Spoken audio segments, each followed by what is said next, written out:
Hello, welcome to your task list for week 3 for Fashion Design 1. Your course reps have asked me to give you a bit more detail for the task list, so I'm going to walk you through this particular one so you have an understanding of what you need to do.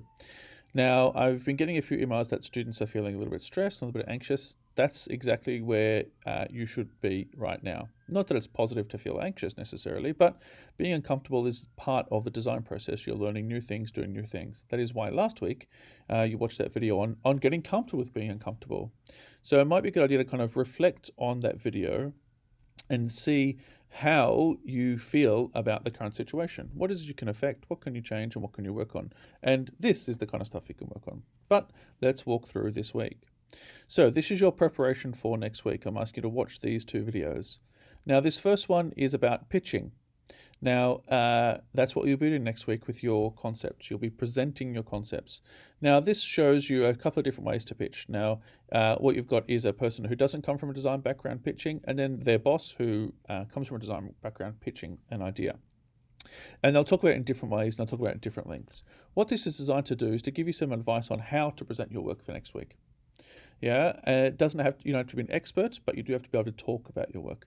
So things like making your life a bit easier by having something to hold up when you show people, having some sketches with some color in them or some detail in them so people can see what you're talking about. Then this next one is how to give feedback.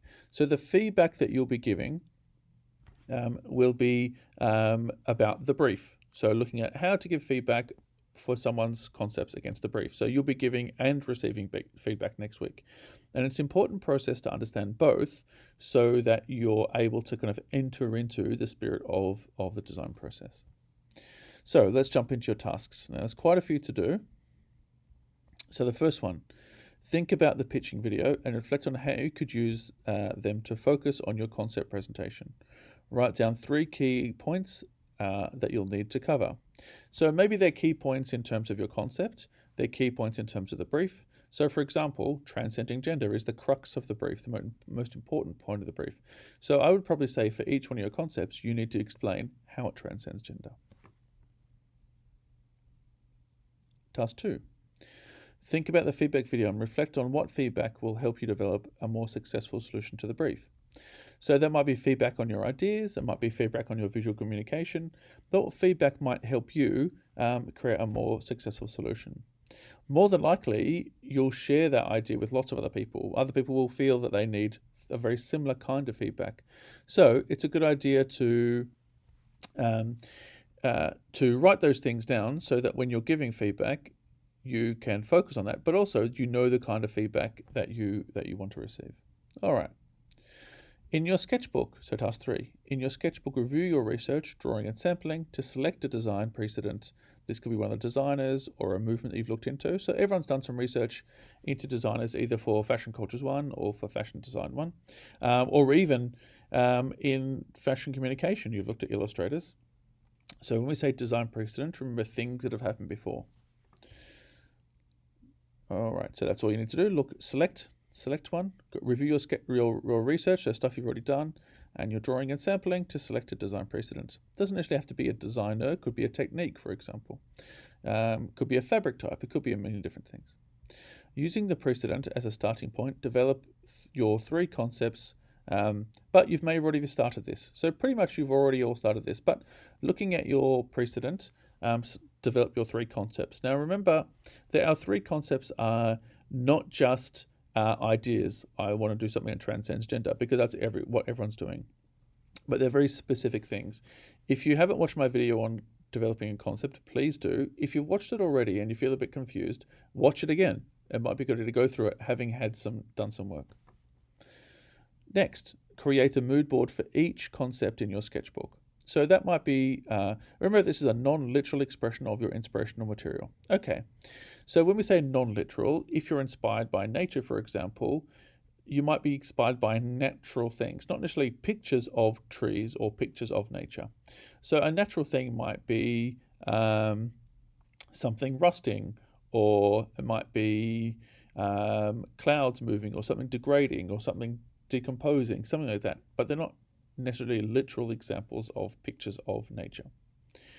So when I say a mood board, I'm talking about one page in an A3 sketchbook. So probably landscape with images stuck in. Now what you should have is a minimum of white space. It should be very, very full of images because you're going to draw from those mood boards.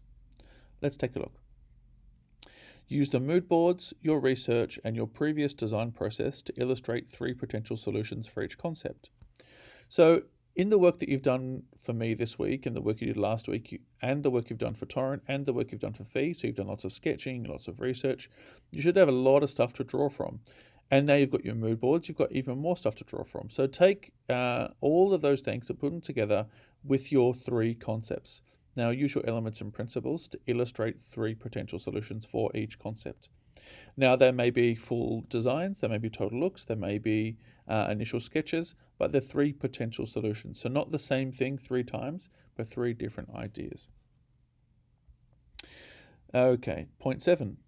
On a double, oh dear, that says, let's just say on a double page spread in your sketchbook, clearly articulate your concept on one page and your 3 potential solutions on the other.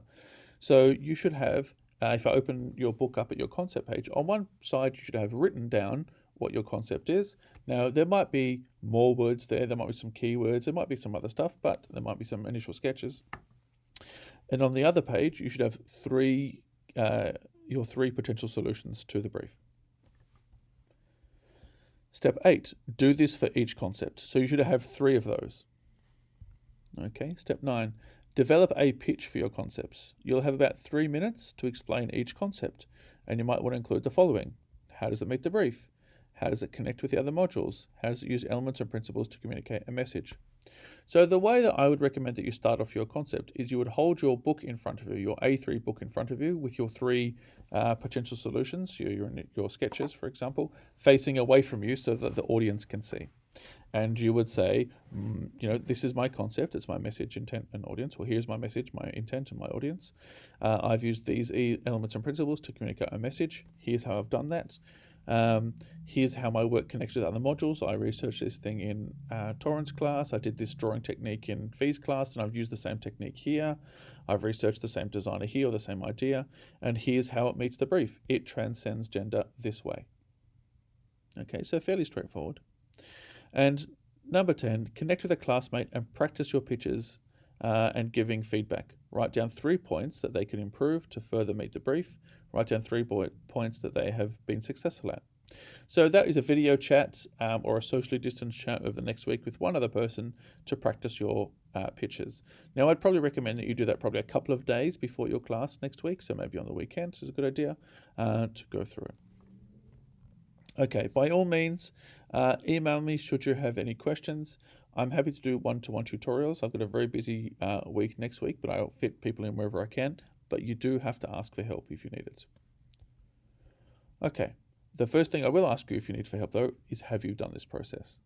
So have a go, have a try. You're not going to be perfect. It's okay. Don't worry about your quality of work because we're not there yet. We want volume of work. After next week, we'll focus on quality.